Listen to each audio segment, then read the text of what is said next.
Okay, I need to make this abundantly clear. I'm not a lawyer. I'm not a legal person.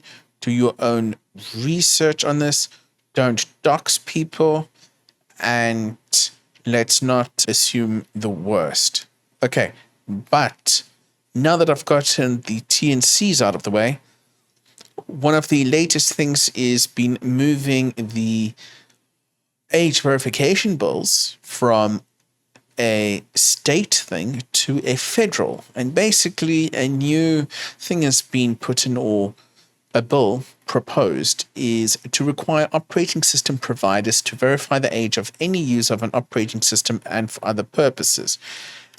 What do we know? We know that this was filed on April 13th, 2026. We know the bill text isn't published yet, so it's just been referred to the House Committee on Energy and Commerce, and it's, of course, got two sponsors.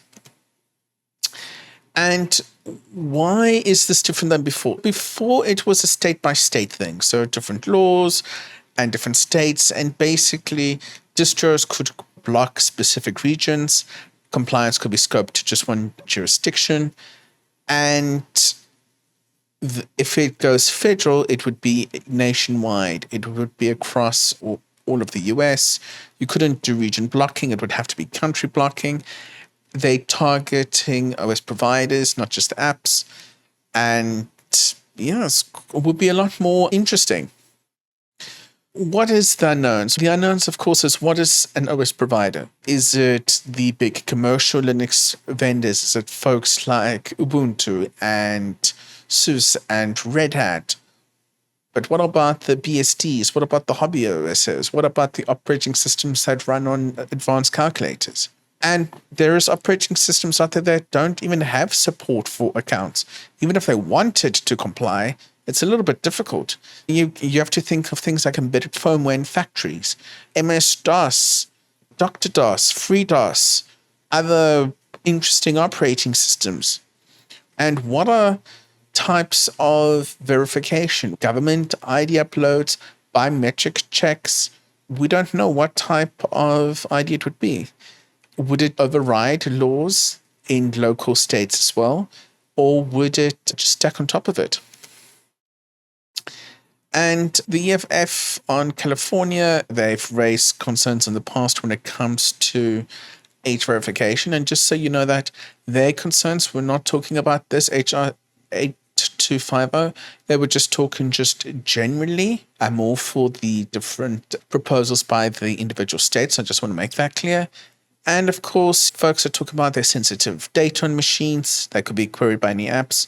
Things, again, if they're compliant, it's just going to cost so much more, especially for community projects, puts pressure on free distributions. And where there is a start, what is the end? But what does it mean for Linux? We know that if this was to go through, we know who, at the moment, the compliant vendors are, and it would be the folks like SUSE, Red Hat, Canonical, and they've already implied that they will work when it comes to the individual states' age verification. So you can imagine they would have to do it if it was federal. And the refusers, such as HLix, Amarchi, Artix, the others, the ones that say no to the states, there's no safety valve. They would have to comply. Silent distributions, who knows? It's really, in all honesty, it's so early that we wouldn't know how this would impact the Linux landscape. And of course, we have had that whole list of distributions. There's been a ton of videos out there, including on this channel, for the individual states, and all these distributions listed here have basically said they weren't going to comply.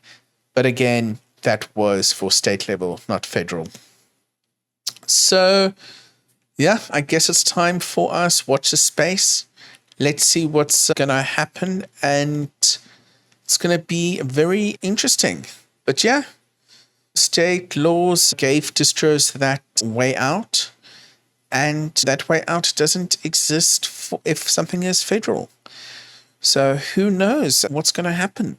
Folks, let me know your comments below. Do you think this is something to be concerned about? Do you think it's being blown out of proportion? Let me know what you think. Thanks for watching, and bye for now.